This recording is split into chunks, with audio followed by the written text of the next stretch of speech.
Krieger's journey into healing modalities began in 1971 when she met Dr. Ann Wigmore, founder of the Hippocrates Health Institute, and continued as she began teaching yoga, studying ancient health practices abroad, and assisting at the Karpalu Center for Yoga and Health, where she studied with master teachers.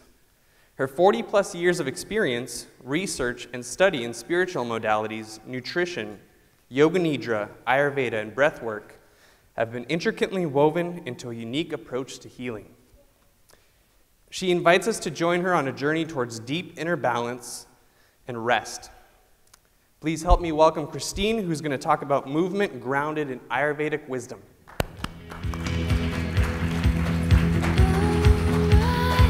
Thank you so much.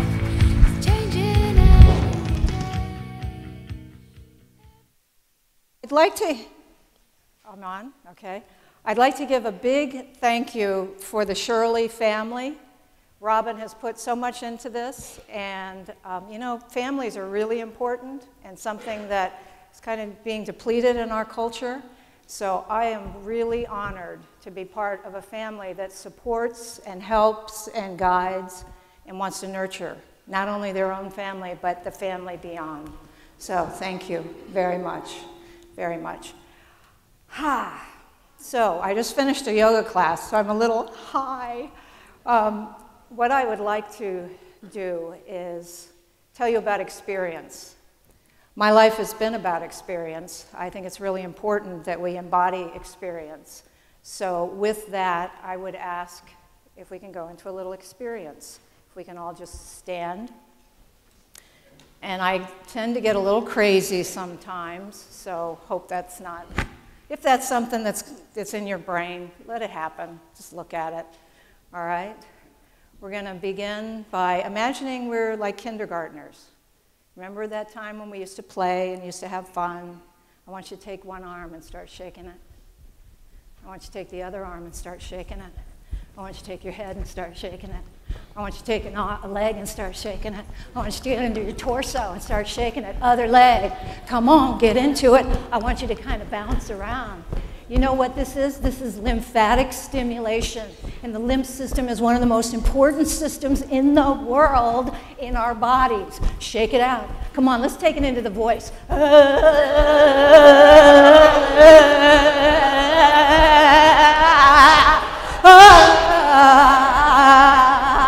Shake it up, shake it up, shake it up.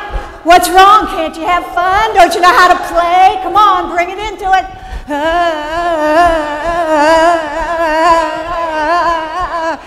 All right, now bring it down. Bring it down. Bring it back. Notice your body. Notice your breath. There's an abundance. There's a flow that happens in every cell of our bodies. Some of us never allow that abundance to be brought in. Think about it. You know, you ask kids what they do all day. What'd you do today? I played. When was the last time you played? Think about it. All right, another exercise. Draw your arms forward. Soft. Palms up. Make little fists. Soft. Not soft. We're going to inhale, and we're going to draw those elbows in. And on the exhale, we're going to come from way down here. We're going to let it go. Ha! Ha! Ha! Ha! Ha! Ha! Ha! Ha! Ha! Ha! Ha! Ha! Ha! Ha! Ha! Three more. Ha! Ha! Ha! And let it down. Notice sensation again. All right, what we've just done is we've stimulated from the tips of our fingers down our arms and expanded and opened our hearts. When you look at us from an embryological standpoint, it starts with the heart, and then those hands, those arms come out of the heart, stimulating the heart. I don't know about you, but my heart's been hurt a lot. And I want to open it, and I want to receive the gifts that I've been given. One last exercise. I like the number 3. I think it's important. So, becoming aware of how we breathe. I want you to just start naturally breathing. Start counting your breaths. Just start breathing.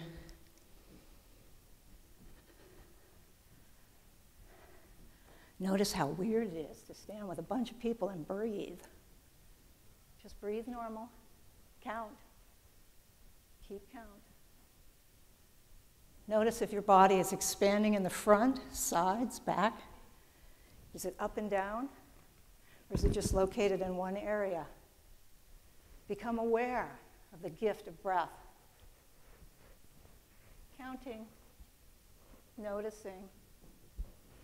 Lengthening through your body.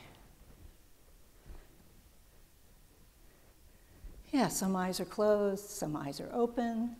Everybody's different. Find what works for you.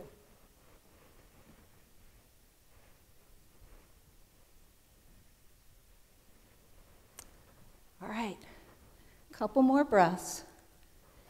Remember your number. Now you can all gently sit down. Was anybody higher than 30 breaths? Okay. Was anybody higher than 25 breaths?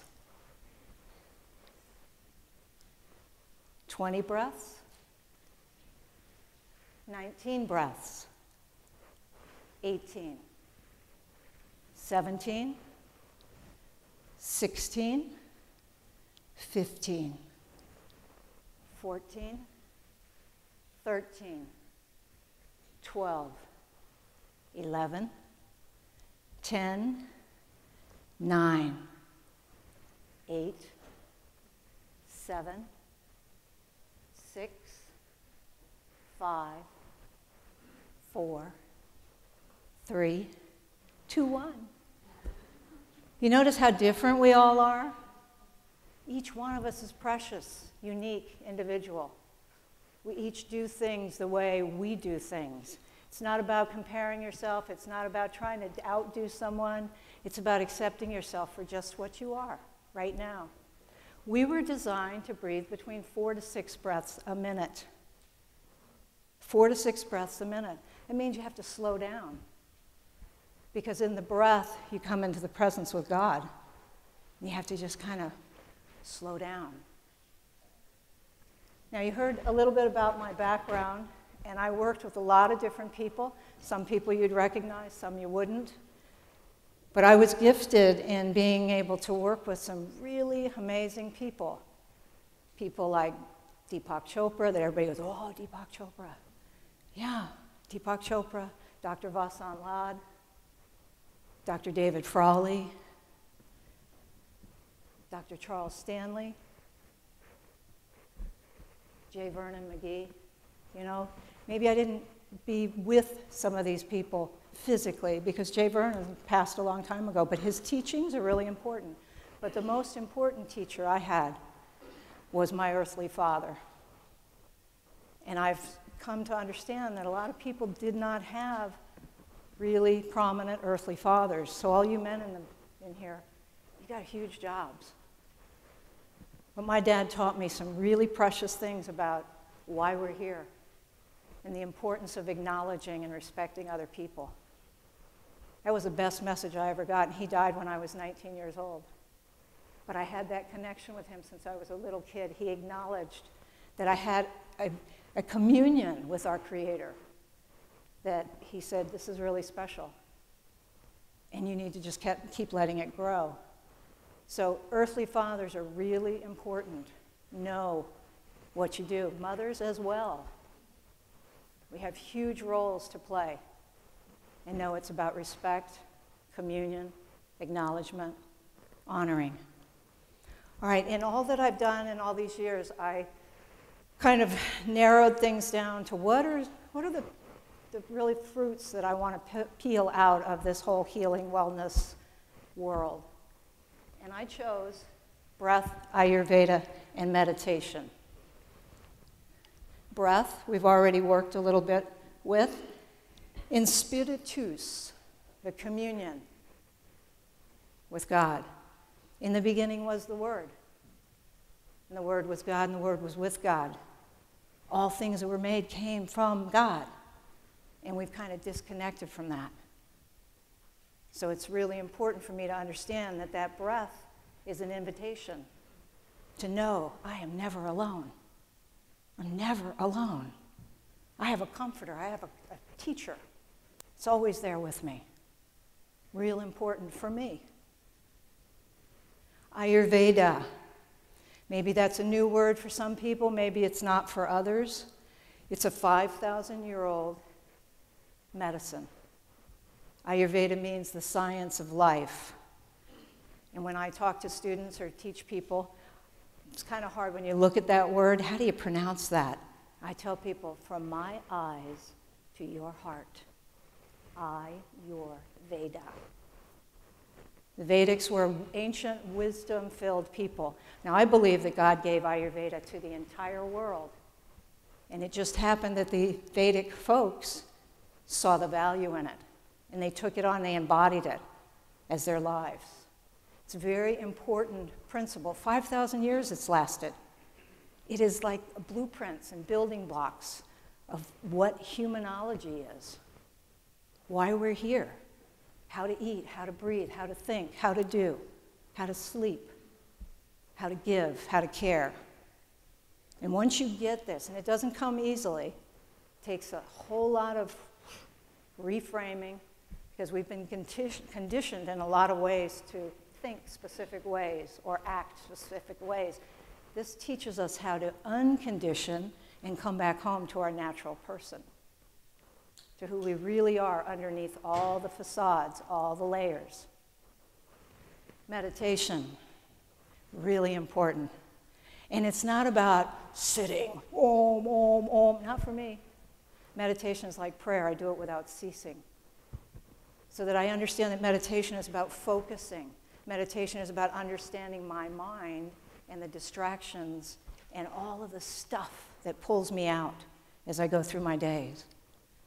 All the cultural voices, all the blasting of all the, media. You're not good enough. You're not wearing these shoes. You're not good enough. You're not driving this car. What about your house? Don't you have X number of bathrooms? Excuse me. What's going on? So meditation is about really watching and understanding what is in here. Breathing, slowing down. This last one, transformed by the renewal of your mind. For me, it all starts here.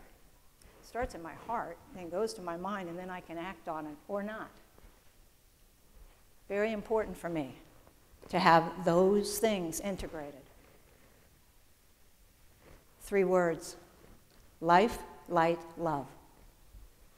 Life is about that, sometimes you hear it called pranic energy, what flows through our being. In Ayurveda, they say that in the beginning, God created us. When we disconnect from God, we stop that flow. It gets diverted. It has to go other directions. So dis-ease sets in when you disconnect from that God communion. Ayurveda also states that 90% of our dis-ease is emotionally based. 90%. Hurt, and we walk that. We shove it down, don't feel, let it go. I don't know. So it's being honest, it's being real, it's being authentic, and that we hear those words a lot, but when are we really watching ourselves? There's an old saying, I keep finding the log over there. Speck, log. I gotta look here. I can't keep comparing or finding fault out there. I have to come in here. Light. Do you guys know that you're radiant beings? Do you know that you have this radiance, this luminosity, this glow within you? Do you know that connective tissue is the inner webbing that keeps us all together, but the glue that binds the connective tissue is something called laminin, which happens to be in the sign of a cross and it glows? The glue that binds us? Just an interesting concept, interesting thought. We are radiant human beings. We do have a glow. If you look at old Christian iconography, you see the halos. We are meant to glow. What would happen if you were raised in a home that told you you were royal? You came from royalty, that you could glow, you could shine. This little light of mine, I'm going to let it shine. Nobody's going to put it out. Somebody put out yours? No, it's still there. Just needs a spark to ignite it. All right? Just concepts, just thoughts. Love. Ooh, I love this program. Ooh, I love that car. What's happened to love? What is love? Love is service. Love is caring for those around you. Love is laying yourself down to help those around us. Love is coming home to who we are, really, really are. Not easy at all. Digestion, another really premier thing in Ayurveda. But when we think of digestion, we think of the physical body. We think of what's going on in our organs. There's digestion in the mind, in the emotions, in the heart. And when we stuff that stuff into our tissues, it doesn't matter what we eat, we're not going to digest properly. Because there's a constriction, there's a tension that's binding us, that's holding us. We need to open up to what we're holding on to. It's not working. Don't hold on to it. Gotta let it go. And there's lots of techniques. 5,000 years. Doesn't happen with a pill. It happens with commitment. It happens with saying, I'm worth it, because you are. So body, mind, and soul. All right, here we go. Unloved, unaccepted, inadequate, insecure, unsafe, no value, worthless. I know nobody in here can relate to that, but I sure could. When I was about just before 6 years old, and you have to understand that between the ages of 0 and 6, we're pretty vulnerable. We're like little sponges. We want to get as much information as we possibly can. And we don't know what it is to keep hurt out.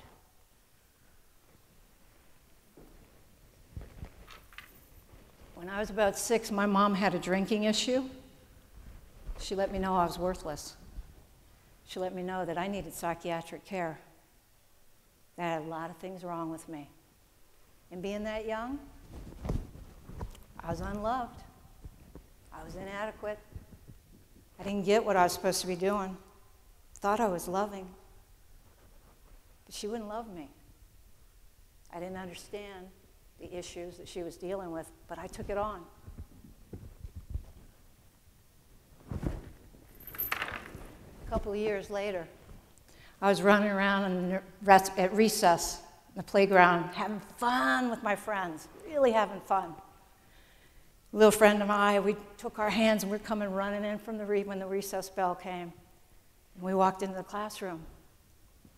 My teacher took me aside, said, "You don't do that." I said, "I don't do what?" "You don't hold hands with a little black boy."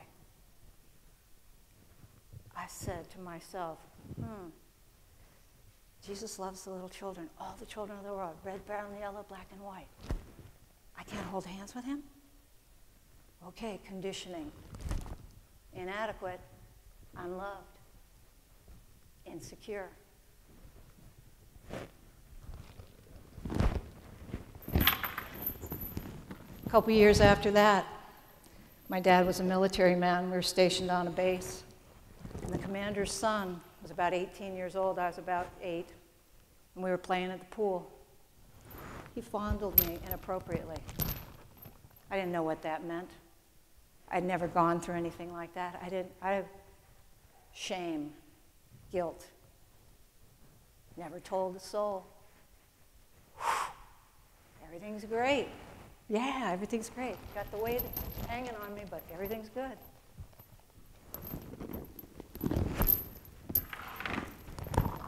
Several years later, in high school, I saw a young man that I thought was pretty good looking. I wanted to go out with him. So we did. We went out. After a few dates, he wanted to fondle me. I said, no, I don't, Those old triggers. So we had a few more dates. He said, you know what? This isn't going anywhere.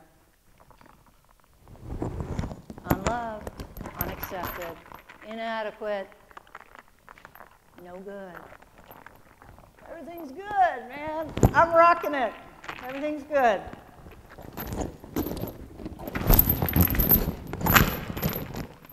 Gets heavy, gets loud inside, just like these chains get loud. My brain's saying things. I don't want to hear it. I want to stuff it. Senior class trip. I'm in charge of the trip. Great plans. Everything's going wonderfully. Like 10 days in the Caribbean. It was fantastic. Lots of responsibility. I was adequate. I was accepted. I was loved. Cool, fun. Last night of the trip, I got raped by two of the guys that I thought was a friend. These guys were going to introduce me to his family. Didn't end up that way. But you know what? If I hadn't surrendered, I would have been killed. It was violent. It was ugly. I got on that plane the next morning. Everything's great. I graduated from high school. No problems. Ooh, it was killing me on the inside. But I wasn't going to let anybody know it. Because by that time, I'm eating right. I'm doing everything good. You know, I'm being accepted. I'm being loved. But I'm dying inside.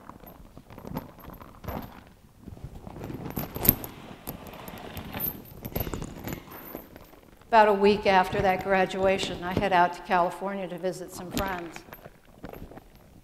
My parents had both been diagnosed with cancer, and I got in a car crash. I was in the passenger seat. I was put in traction for over a month. I had to sit in that hospital bed with bedpans and everything. You know what? God and I had a discussion. Is this really what you want to do with your life? Is this really what I've given you? I said, no, this is not what I want to do. He said, then I've gifted you with some pretty remarkable stuff, and you're going to go out, and you're going to do this for me. And it's not about you. It's about you surrendering.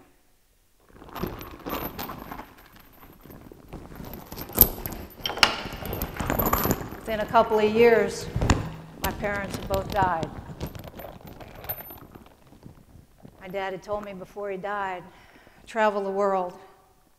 Go out and be with every different faith of the world. Do not shove anything on them. Be an ambassador. Be an ambassador for who we are as human beings. Share the love, the life, the light that you've been given. That was so valuable. Such an incredible seed that was planted. All right, we're all kind of solemn. We need to do a little movement. Stay right where you are. We're going to do what's called the lion's breath. You're going to take a deep breath, and on the exhale, you're going to spread your paws really wide. You're going to stick your tongue out. You're going to get your eyes really wide, and you're going to look around at somebody, and you're going to make faces at them. All right? So just get out of that comfort zone, you know, like be that kid. Inhale. Let's play. On the exhale.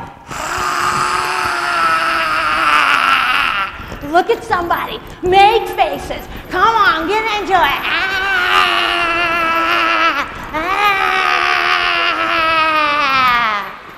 All right. All right. Because you know what? We don't need to just decorate our pain. We need to let go of it. And when we go into fear, the neurotransmitters in our brains shut down the motivational part of our being. We need to retrain, reframe, breathe, and inner size. We need to take that journey inside. So many of us read books about what everybody else is doing. How about your own book? How about the book that's hidden inside of you? It could be written, but there's something going, no, you're not good enough, no. Who are you kidding? You have so much to offer. You're unique. There's no one else like you. No one has your story. Come on, bring it on. Guess what? Anybody know what this is? Trash can. Guess what? Am I loved? Are you loved? Unloved in the trash can. Are you accepted? I want to hear that. Yes. All right. Unaccepted in the trash can. How about adequacy? Yes! More than adequate. That's right. Inadequacy in the trash can. Security. Ooh, you bet. Good answers. Good answers. Insecurity in the trash can. Do we believe this? Or are we just saying it? We believe in it? All right. Safety. I like to create places of safety. It's real important that we understand how to create places of safety, because if I can create a safe place, then maybe somebody's going to share some of their garbage. Safe. Safe. Valued. Valued? Yes. Yes. Really valued. All right. Unworthy. Give me a break. What are we? Worthy. What? Worthy. More than worthy. Yes. Garbage. Garbage. Transformed by the renewal of your mind. You can't blame anybody else. I can't blame what happened with all these chains. I had to forgive. That's the key that unlocked freedom for me. Forgiveness. But I had to forgive myself because I didn't make anybody do anything.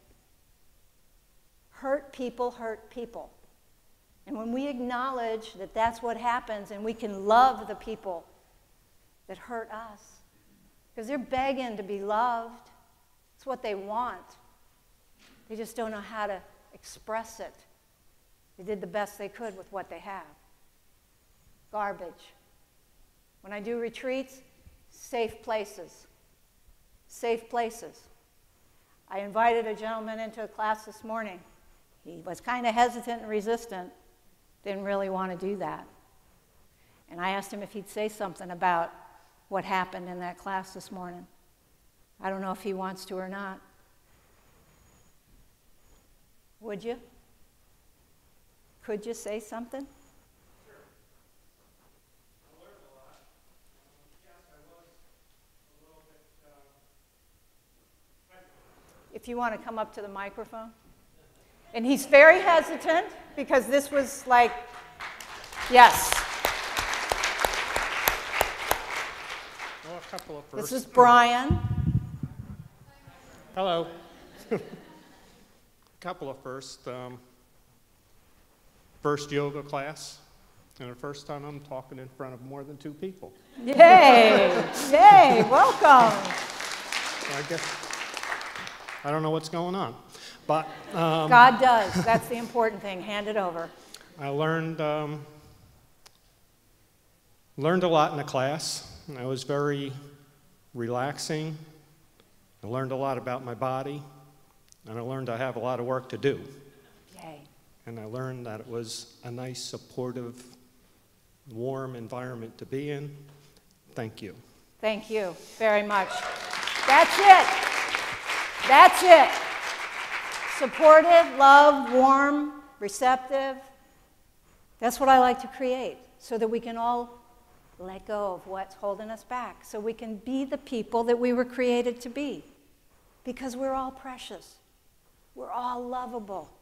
We all have so much to offer, no matter what the world says, no matter how insufficient, insignificant. You are not that.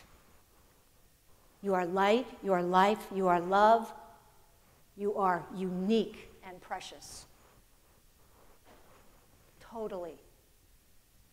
Robin and I have been doing some webinars with the Ayurveda. We're going to do a lot more. And you know what? It's about surrendering and letting God work. And stop getting in his way. And in classes, I tell people this is not about selfishness. This is about self-nurturing. Because from what I remember, I'm to love God first, I'm to love myself, and I'm to love others with my whole heart. Am I doing that? No. Is it a difficult journey? Yes. Will I be able to accomplish it? Yeah, because I'm sitting in a little sled and he's guiding it. And I fall off and I get back on and he loves me and it's all right. That's what we have to do. Let's be the light. Let's be the beams. Let's be the people that we were created to be. And if you want to know more about what I do, breath, Ayurveda, meditation, thank you all. One last little engagement. I want you to take your breath and I want you to lengthen. I want you to open. And I want you to reach your arms out. And if you touch somebody, that's okay. Everybody in our culture, oh, excuse me, I'm sorry. Ooh, don't mean to touch you. You know, we've had such inappropriate touch that it's really sad that safe touch is like, oh, you get sued for that. All right, now I want you to take those arms and I want you to wrap them around the person that needs to be loved. And I want you to really hug that person. And I want you to really take it in that this person is lovely. Now reach them out and take the opposite arm on top. Double loving. Yeah. Yeah, take it in. Take it in. Even though those voices are saying, this woman's crazy, it's all right. Take it in.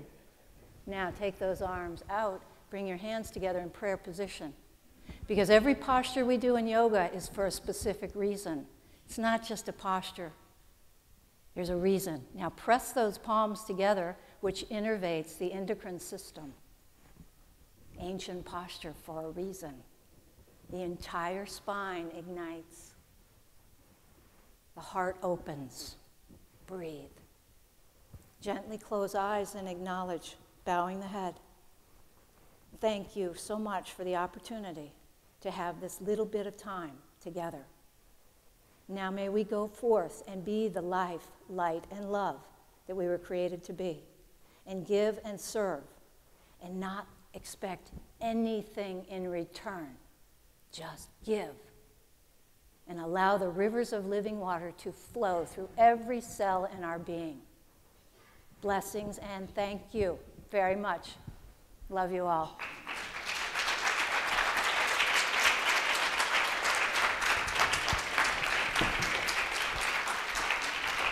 Garbage! Garbage! I have a booth next door if anybody's interested in coming over.